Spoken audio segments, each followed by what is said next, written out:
One of the things that's really going to help you improve as a trader is to actually be market aware, meaning having market awareness. You follow along with the market. You know what's going on in the major index products like the S&P 500 and the NASDAQ and the Russell 2000. You also follow along with what's going on in some of the futures products, maybe follow along with what's going on in gold and crude oil and natural gas, whatever it happens to be. And also you need to follow along with the big mega cap tech stocks because they are such huge components of, for example, the S&P 500 and the NASDAQ. So you really need to follow along with what's going on in Apple and Microsoft and Nvidia and Meta and Tesla and Netflix and Amazon and Google. Like, you really need to know what's going on in those huge companies each and every day. And that can be kind of hard because for me, it's really hard to follow along with all of these products each and every day because some of these products I really don't trade. Well, over the years, I've actually discovered a few different ways that I can actually trade these things in a really small way just to have positions on in all of these products, just so I can follow along with what's going on, just so I can monitor these things, just so that I have to look at their chart each and every day because I have a position, that's in my positions tab on it. I have to look at it, and now I kind of force myself to have that market awareness. And many people imagine that you can't trade all of these things because you have to put on like your normal size positions, and you're just going to use up too much of your buying power. You can't possibly trade everything, and you're right if you trade like your normal size, but you can do these things in a really small way to get that market awareness. So for me, I like putting on really small options trades and underlyings that I simply want to follow. For example, in my positions tab here, some of the big mega cap tech stocks that I don't have positions in. I see that I don't currently have a position in Microsoft. I currently don't have a position in Meta. I could go put on some really tiny baby options trades I'm not really trying to win any money, not trying to lose any real money either. I'm just having the trade on so I have a position here in my positions tab. That way every day, for example, if I put on a Microsoft trade, I'll have Microsoft listed here. I'll see, hey, Microsoft's up today or Microsoft's down today. Every single day I'll have to monitor Microsoft because it's in my positions tab. I'll always be reminded of what Microsoft is doing simply by having that really tiny baby trade on. Let me show you an example here. I currently don't have a Tesla position either. It's another big stock that moves the market. I should have one on. Now currently the markets are not open while I'm recording this, so I can't actually open a new position, but typically the kind of ways that I play this are really cheap spreads. Typically really cheap credit spreads or debit spreads or butterfly spreads.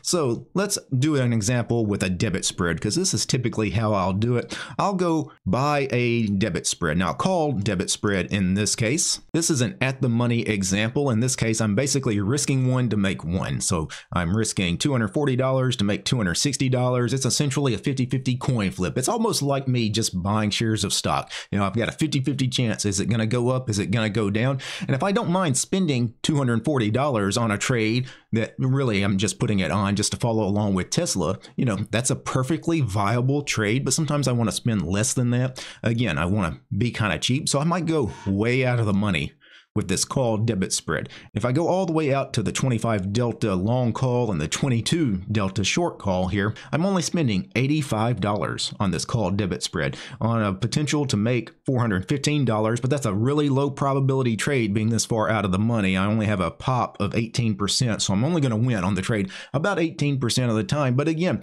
it really doesn't matter. In the end, if I put these on all the time, I'll probably just break even. Occasionally I'll get a big winner, but most of the time I'm going to lose on these trades. But again, I'm just putting on these kind of small baby trades that I'm just spending a few bucks on, again, just to have this Tesla position, for example, in my positions tab. That way each and every day I actually get reminded of what Tesla is doing. Now in this particular stock, Tesla, we only had $5 wide strikes. Now if we had dollar wide strikes, I could put on some debit spreads for probably 20 bucks, 30 bucks. I could put on some really tiny baby trades for practically no money, again, just to follow along with the stock. I could also do some really tight butterfly spreads also, again, just to follow along with the stock. So I could do something like this $5 wide butterfly spread that, is a really low probability trade, only a 4% pop, but I only spend $15 on that. I'm basically spending $15. So in the next 2 months, I have to take a look at Tesla. Now,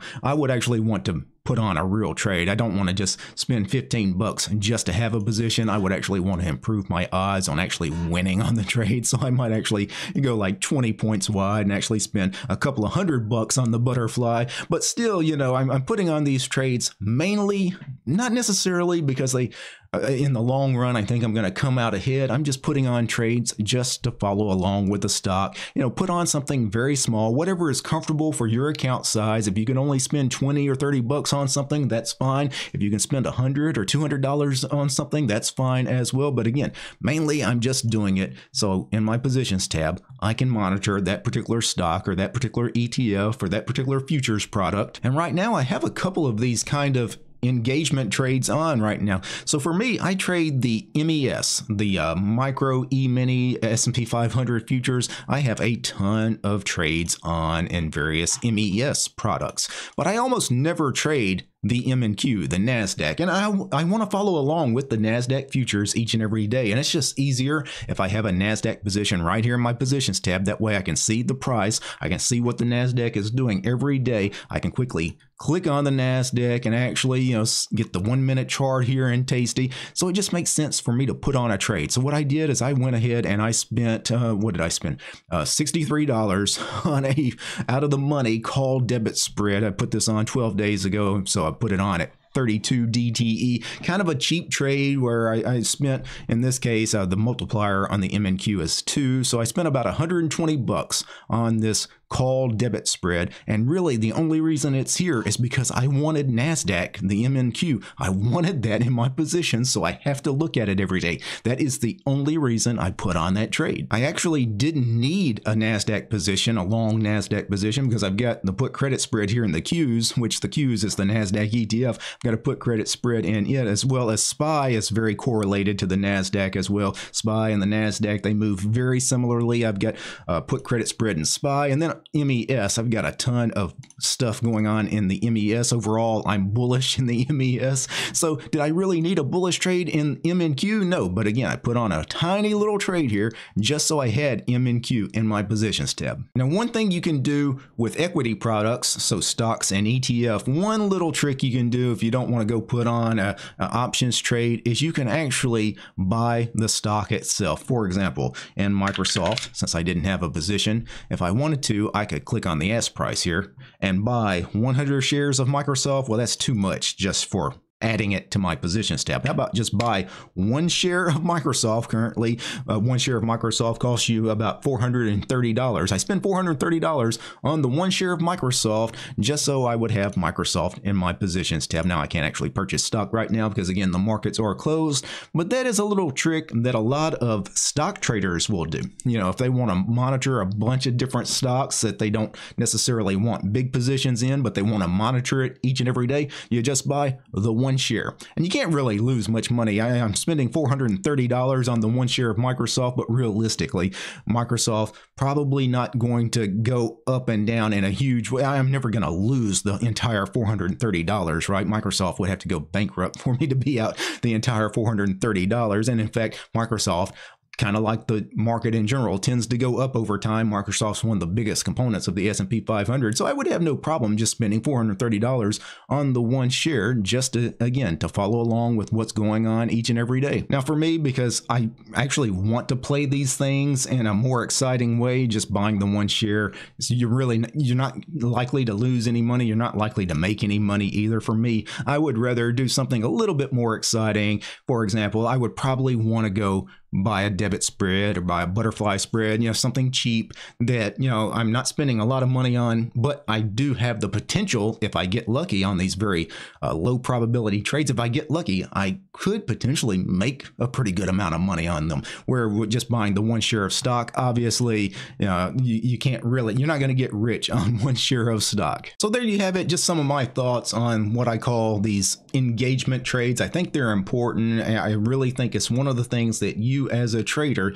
if you want to be an active trader, especially a long-term trader where you're in the game for multiple years, possibly multiple decades, you really need to follow along with what's going on in so many of these important stocks and ETFs and futures products. One of the things you got to start doing, you got to start putting on, tiny trades in these things. You don't necessarily have to invest a ton of money into any of these products, but you do need to know what's going on with them. And for me, probably for a lot of you guys, it's very hard to do that if you don't have at least a little skin in the game. Now, if you want to help support my work, please consider subscribing to the DT Options Discord server. I hold a live voice chat there for the first hour of each and every trading day. I share my trading screen. You guys get to see all the opening trades and closing trades I make during that first hour of each and every trading day. Plus, you can ask me questions. We talk about potential trade ideas. We talk about what the market's doing. We have a nice little community over there, and we'd love to have you as well. Peace, guys.